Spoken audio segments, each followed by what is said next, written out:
Hey everyone, I don't know why, but my overhead lights don't want to turn on right now, and the light is very dark. It's like 2:45 in the afternoon. It shouldn't be this dark in here, but it is, so sorry about that.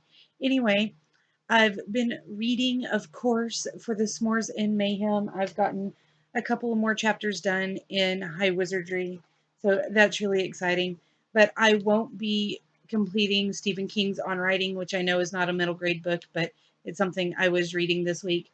I think I'm just not in the right frame of mind to read this. He has very dry writing most of the time, and it's just kind of random and I'm not enjoying it. So I'm going to set it aside and concentrate more on S'mores and Mayhem and the children's literature illustrated history book and not even concern myself with that. I have better things to read.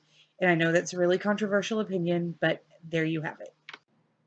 So this afternoon did not go how I was expecting it to go. My daughter, first of all, did not go to sleep during rest time. She got so excited about listening to an audiobook that she laid there and listened but never dozed off because every time she felt herself dozing off, she jerked herself back awake. And by the time I realized what was going on and that she was still awake, it was too late and she had reached that point where if you don't get a nap by this particular time, then your body is awake again, kind of thing. So we wound up not taking a rest time, but or taking a nap, but we did have a good rest time. So I went ahead and took her to the library. And in the middle of all that, my parents went and bought her one of those 6 foot long, like 3 foot deep swimming pools. That's a blow up swimming pool, and we filled it up so it's about 2 feet deep worth of water, and she can splash in it, and it's just tall enough that when she lays down, she's mostly underwater and she can pretend to swim. And so the plan was for me to sit on one end, and I had a book in case she got to the point where she was just chilling out and I could read and she would play on her end. The only problem with that is that didn't happen. So we were in for over an hour and I didn't have a chance to read or even listen to an audiobook because she wanted music. So we listened to like laid back beach tunes, Bob Marley kind of thing, and the Zach Brown band.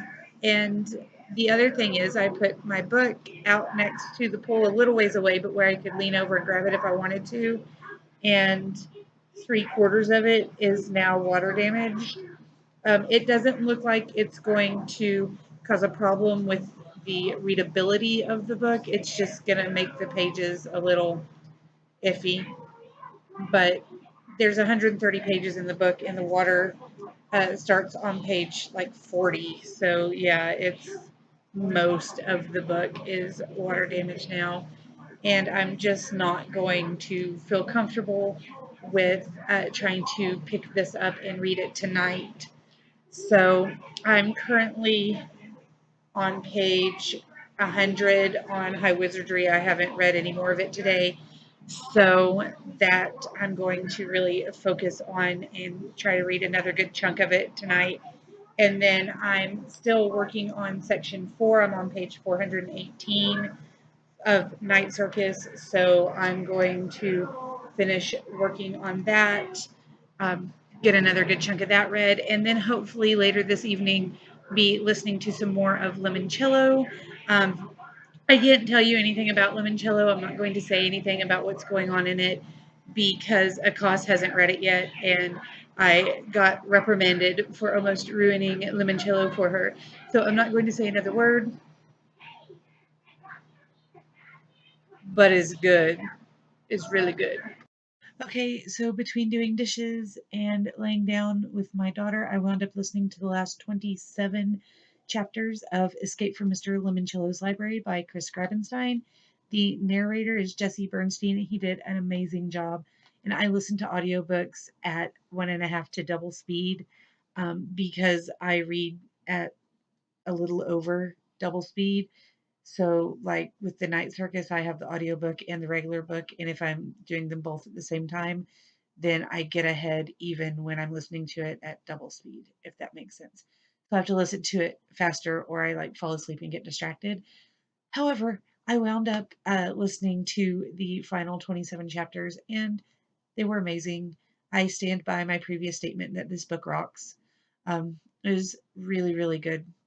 And the audiobook, particularly since I haven't read the physical copy, The audiobook is very well done. The narrator does the voices and it's great. I definitely recommend if you're looking for an audiobook, um, either for yourself or for someone who enjoys some middle grade, you should definitely check out Escape from Mr. Limoncello's Library. Or if you just want to read the physical copy, you should still check it out.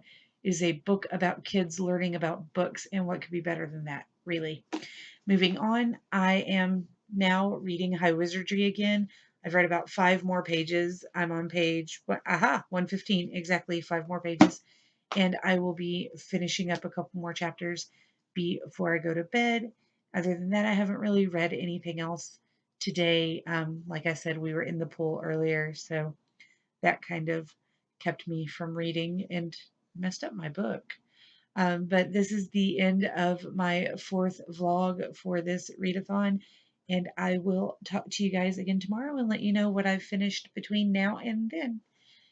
Don't forget to like, comment, subscribe, do all the things and the stuff, and I will see you again in just a little while. Bye.